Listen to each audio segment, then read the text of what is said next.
Episode 387. As soon as Tyrannical Ambition got their hands on the guide, they immediately threw themselves into studying it. They may have started a bit later than others, but since everyone knew the strategy was the same, the deciding factor this time wasn't the guide itself, it was the raw strength and skill of each guild. The business model of using Lord Grimm's dungeon strategies as tickets for the record competition had finally taken full shape. However, for the three guilds who knew Lord Grimm's true identity, there was one thing they couldn't figure out. Because with Tyrannical Ambition added to the mix, there were now clearly 11 guilds with the strategy guide locked in fierce competition. Yet among these 11, Dynasty wasn't present.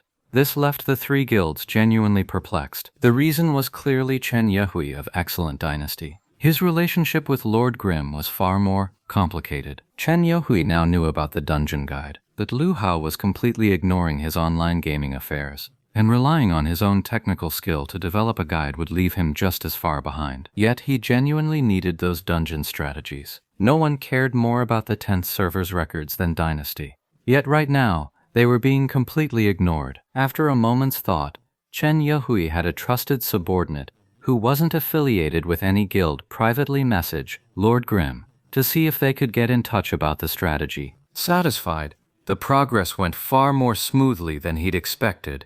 This character of unknown origin had in the end managed to add Lord Grimm as a friend. After stating his purpose, he received a quote. The price list was naturally forwarded to Chen Yehui. After looking it over, he found nothing unreasonable. After receiving the guide, he gave it a quick look and felt it was indeed genuine. So he rallied his team and started grinding, quickly bringing his guild into the ranks of those competing for the records. He was secretly quite pleased with himself, thinking his little deception had fooled Yi Qiu so easily. It left him feeling deeply gratified. As for Yaxiu, receiving an offer from an unknown player to buy a dungeon guide didn't faze him in the slightest. He simply maintained his tight-lipped stance with the other guilds, offering only a price and a transaction. After the strategy was sold, Dynasty, who hadn't bought it directly from him, also threw their hat into the ring.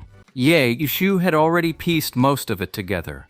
He just laughed it off, not feeling the least bit fooled. He thought Chen Yehui was really making a mountain out of a molehill. Yaxiu had sold plenty of guides. As for who would ultimately claim the record, he didn't care in the slightest. Besides, it was still far too early for that. Yaxiu was keeping a close eye on the official website now. New Year's Day was just around the corner, and a new year was about to begin. Games usually have events, but since they just had a pretty generous Christmas event, the New Year's one probably won't be anything too special. Still, something's better than nothing.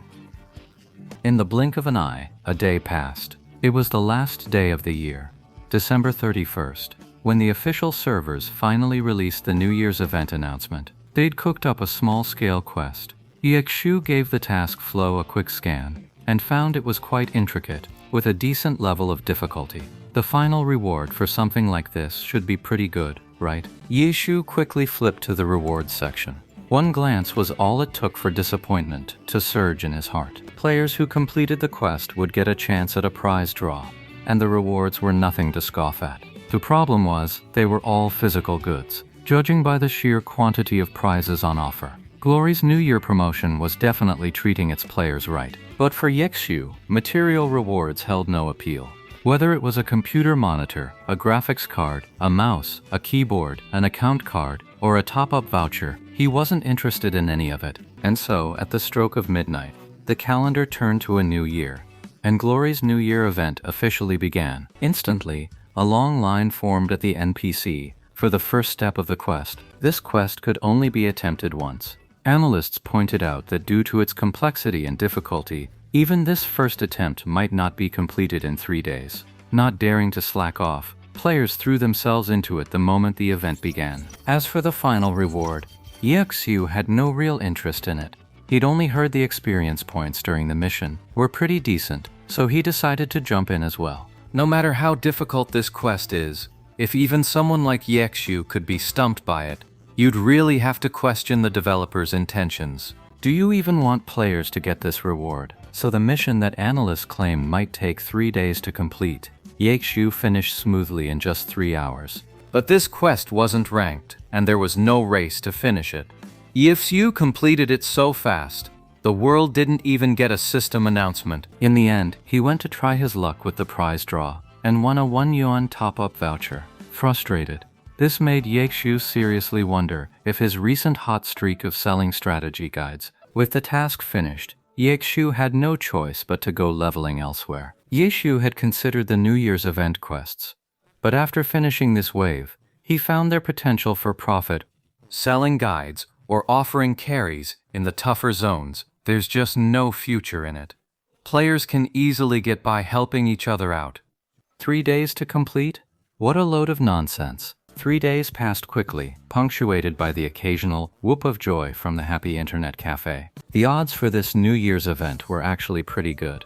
Over those 3 days, someone at the Happy Internet Cafe even won a computer in the draw, amused nearly getting themselves killed by the jealous glares of everyone else. Leveling continued during the event, and the dungeon competition in Thousand Wave Lake on the 10th server remained fierce. 2 more guilds, a bit late to the party, bought strategies from Yakshu. As for those dungeon records, Yakshu had completely stopped caring. The Myriad Manifestations umbrella was now fully upgraded to level 35. The buyout list he'd sent Blue River was precisely what was needed to complete its repairs. While leveling, Yakshu was already starting to research the next dungeon strategy. The day after the event ended, Yakshu got up as usual, ready to head to the smoking area and game. But today the boss stopped him. You're coming with me on a business trip this weekend. A business trip? Yakshu was taken aback. Could an internet cafe manager really have business trips to go on? Yep, to S-City. Surprise. Yakshu froze. In City, Yakshu suddenly remembered something.